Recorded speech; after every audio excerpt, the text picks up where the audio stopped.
Olá, nós estamos na lição 8 do curso Inglês em 30 lições e essa é a parte 3, é o vídeo 3, então, da lição 8. Vamos continuar o que nós estávamos vendo. Agora nós vamos ver palavrinhas, essas palavrinhas aqui, ó. Isto, este, esta, isso, esse, essa, aquilo, aquele, aquela. E os plurais, né? Veja aqui, tem bastante coisa aí para ver nesse tópico, mas você vai ver que não é difícil. Em inglês, quando a gente se refere a alguma coisa que a gente está encostando ou que está muito perto da gente, a gente usa this. Então, por exemplo, this pen in my hand is good. Esta caneta na minha mão é boa. Se eu tivesse um lápis na mesa, eu não estou tocando nele, mas ele está aqui na minha frente, eu também poderia usar um this. Então, this pencil on the table is bad. Este lápis na mesa é ruim. Ok? Agora, se a gente quer se referir a mais de uma coisa que a gente está encostando ou que está muito perto de nós, a gente usa these. Então, se eu tivesse, sei lá, 3 ou 4 canetas na minha mão, eu diria assim, these pens in my hand are good. Agora, se tivesse vários lápis aqui na mesa, vamos dizer uns 5 lápis aqui na minha frente, eu diria these pencils on the table are bad. Estes lápis na mesa são ruins. Se a gente quer se referir a alguma coisa que está um pouquinho longe, provavelmente a gente precisa apontar, aí a gente vai usar o that. Então, por exemplo, se eu tenho um rapaz ali perto, né? Estou passeando e perto do lago tem um rapaz que é ator. Por exemplo, aquele garoto lá perto do lago é um ator. Aí eu diria, that boy there near the lake is an actor.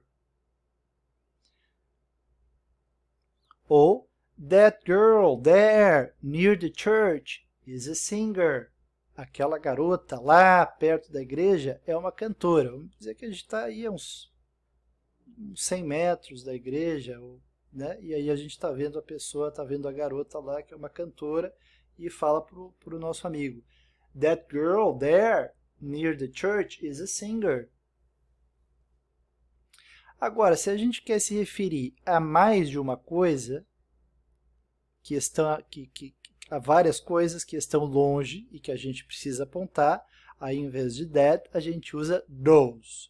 Então, se esses exemplos aqui foram para uma pessoa só, a gente viu só uma pessoa, né, só um garoto, só uma garota, agora aqui nos outros exemplos nós vamos fazer com mais de uma pessoa. Então, por exemplo, se a gente visse, aqueles garotos lá perto do lago são atores. Those boys there near the lake are actors. Ou aquelas garotas lá perto da igreja são cantoras. Those girls there near the church are singers. Então, né, disso tudo concluímos o quê? Nós temos these,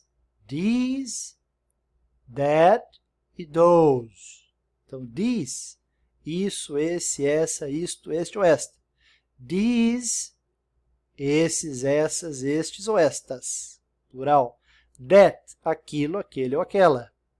E those, aqueles ou aquelas. Não se preocupe, né?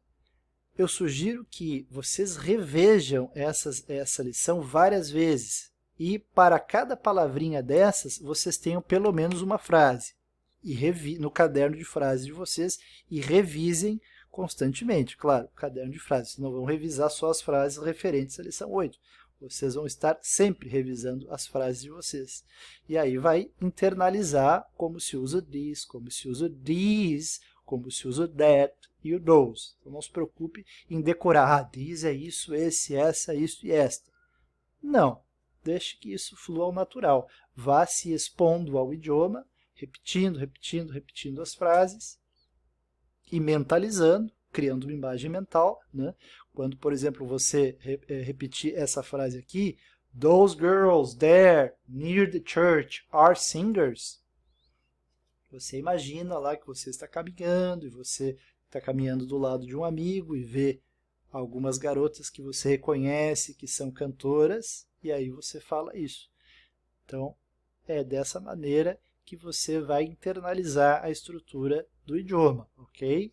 Tudo está na sua imaginação, tudo está na sua cabeça. Você tem que usar muito a sua imaginação para aprender um outro idioma, ok?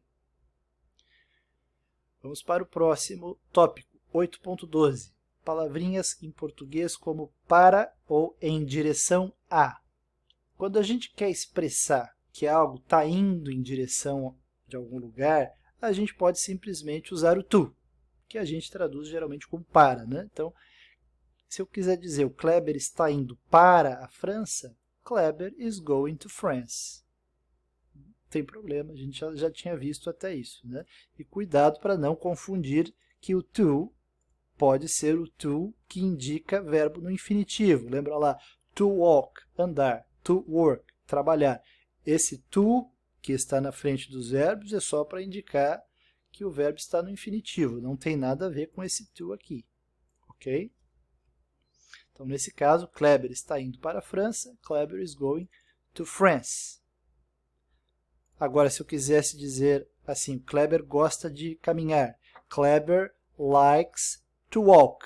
Aí esse to não é um para, né? Simplesmente está indicando que to walk é caminhar, é um infinitivo. Kleber likes to eat. Kleber gosta de comer. Esse to também não é um para. Ok? Mas tudo isso você já sabe. Existe também a palavrinha toward ou towards, com S. Ambas as formas são consideradas corretas, com S ou sem S. E a melhor tradução para elas seria em direção a. Ela é um pouquinho mais específica, né? Então, Wellington is walking towards the church. Isso significaria que o Wellington está caminhando em direção à igreja. Nós não vimos ainda o gerúndio, né? O gerúndio é aquele caminhando, trabalhando, falando, comendo. Em português sempre termina com NDO. Em inglês sempre termina com ING. Então, Wellington is walking. Wellington está caminhando. Wellington is walking towards the church. Wellington está caminhando em direção à igreja. Mas eu poderia dizer, né, Wellington está caminhando para a igreja. Também poderia traduzir assim.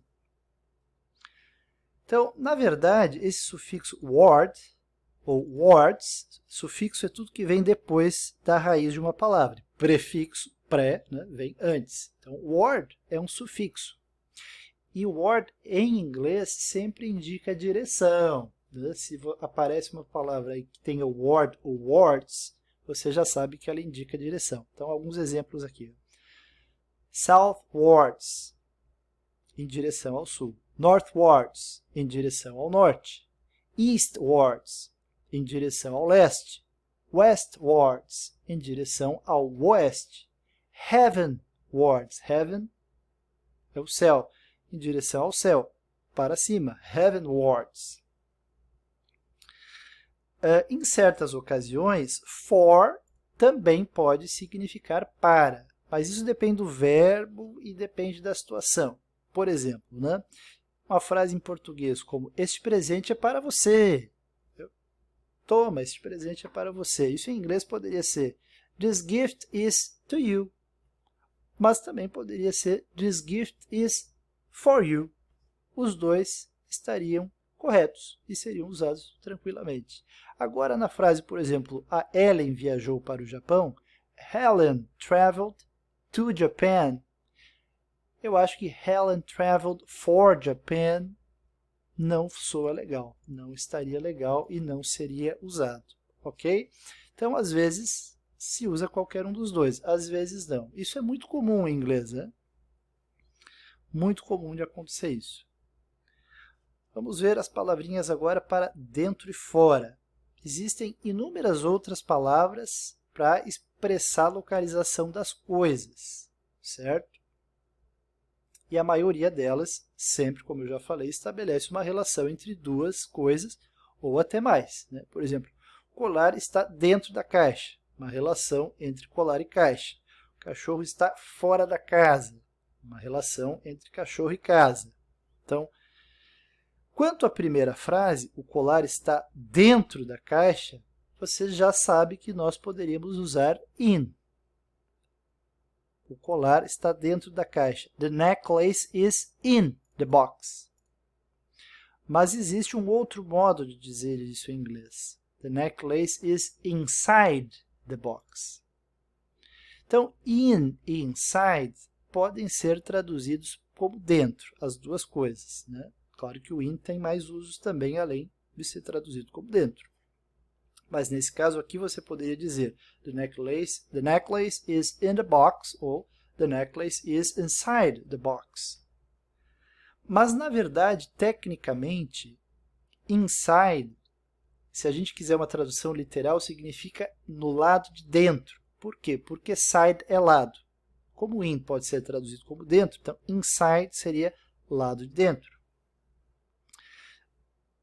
E da mesma maneira, o fora. Né? O fora é out. E outside seria, tecnicamente, do lado de fora, no lado de fora. Então, por exemplo, se eu quisesse dizer, o cachorro está fora da casa,